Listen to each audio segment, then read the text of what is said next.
Hey guys, just want to talk about a couple things that we are seeing in the papers.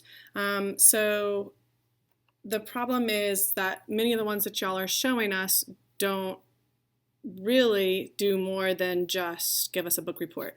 So what we're needing you to do is make sure that your assertion has a bigger abstract idea in it. It's still going to be your opinion, so it can't be factual.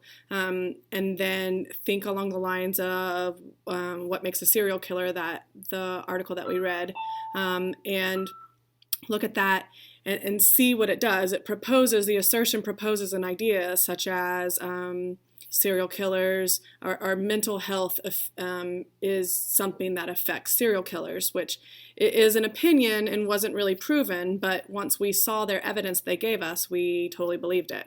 And then if you notice, there's like two pieces of evidence, and then at the end of the paragraph, it is like a therefore statement. It's a syllogism. So if you don't know what a syllogism is, look it up, Syllogism. Syllogism is a line of deductive reasoning. And so that's kind of what you guys are doing. So at the end of your body paragraph, it needs to be your opinion, like a therefore statement. And we don't want to see all therefores, but basically because these two things are true, then this is what you believe, and that's where your opinion comes in.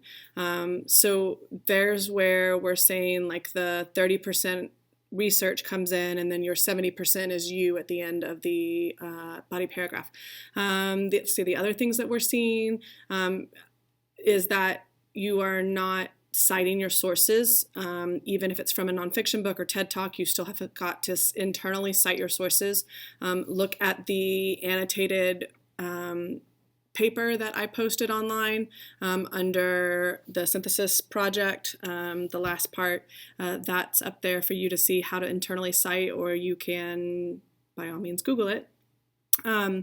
But make sure that you still have to give us a little bit of background for your nonfiction book. If you are introducing a person, you've got to give us what we're calling like a pumpkin, right? You have to give us a little bit of a pumpkin in order for us to understand like this person's experience or their life experience, or why they are considered an expert in what you're trying to say that they or how they relate to your topic. But then you still need to give us a seed of evidence that supports your assertion.